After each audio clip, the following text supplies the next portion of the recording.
Hello and welcome, Stellar fans. I hope everybody's doing great. We're going to dive into some Stellar information. We're going to hear words from Danielle Dixon, one of my favorite voices in blockchain. She's going to speak on a few different topics. We're also going to check out a very important letter sent to U.S. representatives in hopes to push crypto and blockchain forward through a floor vote over the Financial Innovation and Technology for the 21st Century Act. And there's a lot of big names in blockchain backing it, including the Stellar Development Foundation. Also, we're going to check out some Soroban developments and go over an OMFIF article.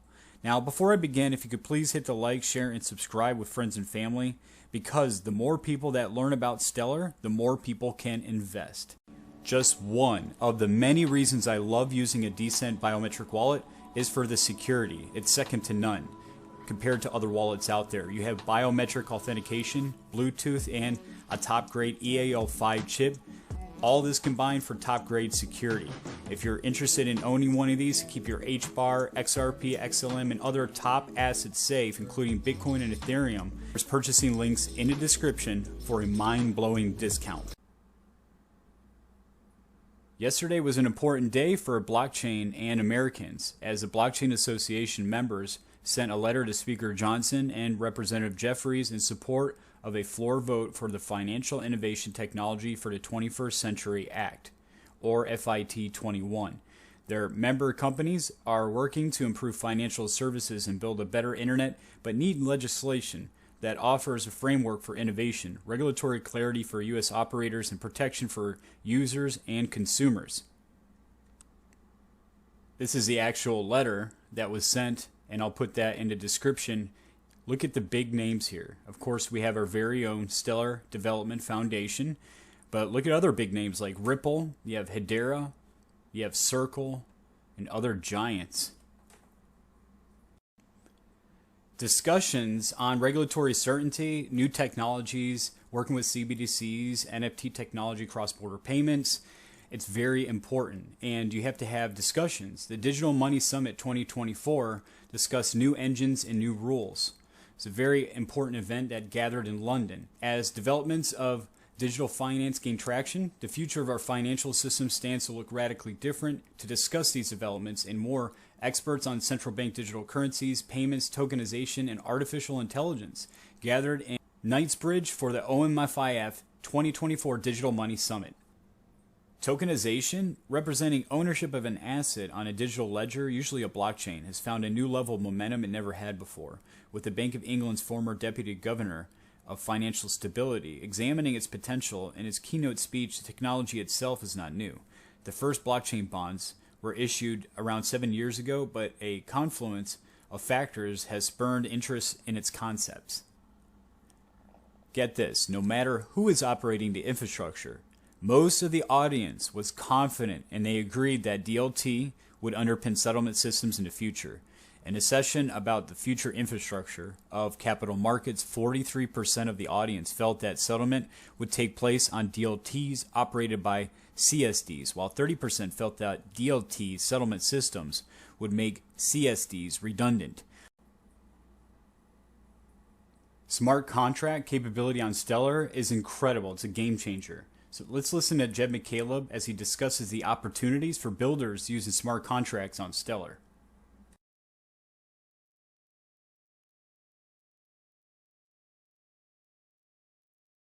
Yeah, we toyed with the idea early on, and I think it's awesome that we now have that as part of the system, and I'm super excited about it. It's a big greenfield for folks, for developers. I think we've built something that's a system that's very easy for developers to use, and the awesome thing about it is it like interfaces with the rest of the Stellar network, which actually has real money coming on and off, and so it opens up a lot of different use cases that I think aren't available in other systems.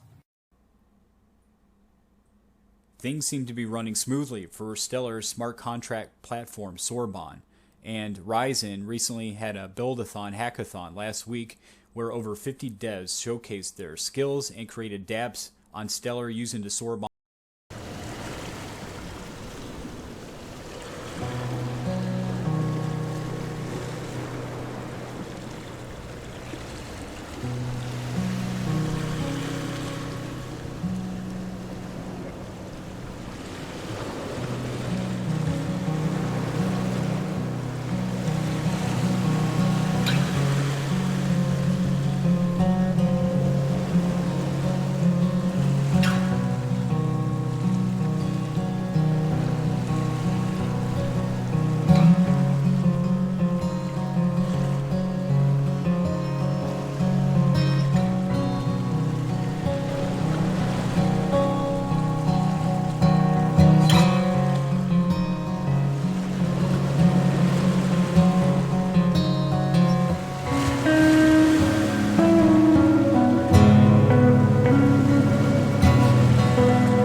greatest voices in blockchain is D'CENT, and she was recently on The Scoop presented by The Block.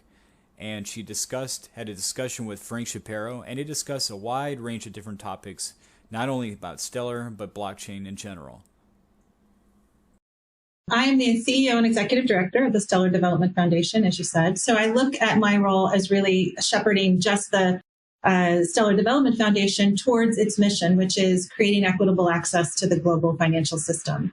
Importantly, we think that the way to do that is to leverage the Stellar Network. And the Stellar Network was really built. It's funny because when I first started in 2019, Jed, who is the founder of Stellar, said, Janelle, you got to come and do this. You got to come and take over here as CEO. This is going to be amazing. We're going to make money move like email, which at the time was like super cool and hip. And then now I think people are coming back around to the idea that that is exactly what blockchain and crypto can do, is make money move like email. But we lost our way a little bit, not Stellar, but the ecosystem, the larger blockchain ecosystem sort of lost its way for a while. So we've been doing this the whole time since I've been here. Focusing on asset issuance and payments, and really focused on making sure we have those on and off ramps and all the foundations that you need to really make money move like email and make it so that it's seamless and borderless and frictionless and very low cost for the developers developing on it. And that's what we've been doing since I started. In fact, Jed was doing that from the day that he really built and created Stellar, and started with a very small team to do it. And we've just really tried to push that, and have been, I think, as a result of that, really created the network that has the most utility on it, which is hilarious because people don't always see it because it's not the thing that's flashing out to you like meme coins or trading use cases. Yeah, I think the pejorative that is often used for many tokens that have been around for as long as Stellar and some others is Dino chain. I think that might just be a derivative of how short our attention span often might be in crypto, not necessarily a sound review of some of the folks that are working hard in this space. Speaking of which, you are powering Franklin Templeton's $324 million base blockchain fund. There's also another fund managed by the UN. There's also Wisdom Tree that has assets that are tokenized assets on the network. And MoneyGram, of course. There's a cash to crypto function there as well. So there's a lot of work. When you think about the priorities, right? And oftentimes we think about when we think about the value prop of crypto, it shifts, right? From payments to issuance, to your point. What's sort of the priority? Issuance seems to be all the rage these days. How do we take bond markets, put them on chain, equity markets, maybe put them on chain, et cetera, et cetera? It's such a great question. And I think about it like this. Asset issuance is such an important part of how networks can operate if they truly want to operate on a global basis and be able to create that seamless exchange of value. And so originally we focused on stable coins because stable assets are the things that we like to see move because you know what you're sending and receiving, that it's the same thing. But all these tokenized real world assets, as we're calling them now, so bonds or money market funds or you name it, in terms of digitized, if you wanted. Now the taxonomy, right, can be so confusing in many respects. They all look the same, but they are all slightly different in their own respect. Sorry, not to interrupt. Totally true. And I think that the important piece about it is, think about if you're going to digitize or tokenize your bank deposits, which I hear banks talking about all the time. I hear those. It actually is very similar to the things that we originally started with, which were those stable coins. Because eventually what everyone wants is to be able to leverage those assets in a way that makes it so it's easier for users to use them in their everyday financial services. And so I think that while the rage right now seems to be tokenizing these assets that are more like securities and that are attached to what we call the real world assets. Although I think that there was another acronym, RWA, that was used in financial services for a long time, so people get confused on that. But I think that is the rage, but that's okay. From my standpoint, this is exactly where we want to see the industry move. Because when you have these tokenized assets that are backed one-to-one by something that you can trust in bank accounts or secured depository institutions, you know that users can be protected. And the users that we think are important in the world, everyone is, but from the standpoint are those users that don't have access to these things. And eventually we want to be able to move these even tokenized assets to be able to be leveraged by those that don't have bank accounts, that don't have credit cards, that don't have access to these services today that can get access because everyone's tokenizing them. So it actually is this really amazing shift that we're seeing. It's not a shift in the tech stack. The tech stack's been there, at least on Stellar, since the beginning. We've always focused on tokenization and using the network to be able to create these stable assets. And now we just see that people recognize the value of that, not only on the consumer or business side, but also from the institutions themselves that are tokenizing. They see a real value from the standpoint of using the blockchains to be able to make it so that they're accurate, they're seamless, you can't mess with them, there's no fraud. And then also they can, sometimes use their workforce differently. So it's pretty awesome to see that it's really being used for the value that it was originally intended. Why do you think that all of these firms, Franklin Templeton included, BlackRock, why are we starting with government debt as in terms of tokenization? It's funny to me if I think back to, I brought this up on the show before, so listeners might start getting annoyed of this anecdote. In 2017, we were tokenizing real estate to a much lesser extent. I'm sure the numbers weren't in the hundreds of millions. They were likely in the tens of millions, if that. I think that, what I reported on a potential deal to tokenize the Plaza Hotel in New York that never actually came to fruition. But why government debt? Is it simply because the risk-free rate is so high right now? Or is there something else in these conversations with Franklin Templeton? Why do they want to start there? So I don't think it's about the interest rates right now, because actually Franklin Templeton started doing this in 2019. So they've been actually working towards this for a really long time.